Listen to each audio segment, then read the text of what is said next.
मी मी सगळ्यांची माफी मागते.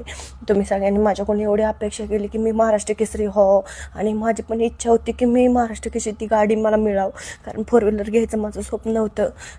2-3 दिवसापर्यंत माझं वजन 60-61 भरत होतं. तर आज नारड्याला येईपर्यंत मी उलटी होईपर्यंत मी केळी खाल्ली, पाणी पिले. शेवटच्या माझं शेवटचं 200 ग्रॅम पण वाढत नव्हतं.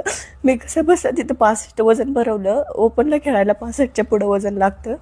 मी तिथं 65.50 ग्रॅम वजन भरलं माझं. कारण सगळ्यांचं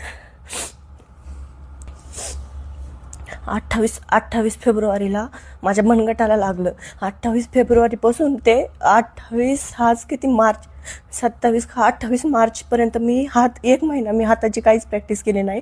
त्यानंतर आत्ता 22 तारखेला मैदानाला मला पायाला गुडघ्याला लागलं. मला माहीत होतं 2 महिन्यांनी महाराष्ट्र केसरीच्या स्पर्धा आहेत. मग मी मैदानं नव्हते खेळायला पाहिजे, कारण मैदानात मला 28 तारखेला लागलं, नंतर 22 तारखेला मला पायाला पण लागलं. मला माहीत होतं मी कुस्ती नाही खेळायला पाहिजे, पण मला खर्चायला पैशामुळं मी कुस्ती खेळले. मी आता कोणाचं नाव नाही घेत या व्हिडिओमध्ये, कारण बरेच जण मला म्हणलेले की स्पॉन्सर करणार अख्ख्या जगाला सोशल मीडियाद्वारे सांगितलं की स्पॉन्सर करणार, पण मला कोणच 1 रुपया पण देत नाही, कोण स्पॉन्सर करत नाही. सगळा खर्च मी माझ्या मैदानाच्या पैशावर भागवते. आणि मी आता कारण देत नाही मी हारले म्हणून. एक तर माझं वजन कमी होतं. तुमच्या सगळ्यांची अपेक्षा होती की मी महाराष्ट्र केसरी व्हावा. मी तुमच्या सगळ्यांची इच्छा नाही पूर्ण करू शकले. आणि मी आज ह्या क्षणाला मी आज हा माझा शेवटचा व्हिडिओ असेल.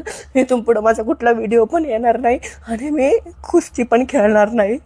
कारण जर आज मला कोण स्पॉन्सर करत असतं ना, तर मी शेवटची 1-1.5 महिना मी मैदानं खेळले नसते. माझं एवढे मी फिरले की माझं वजनच वाढलं नाही. आणि एकतर गोदरेशन निम्म पब्लिक मला बघायसाठी आलं, आणि पहिल्याच गोष्टीला मी पडून हारून आले.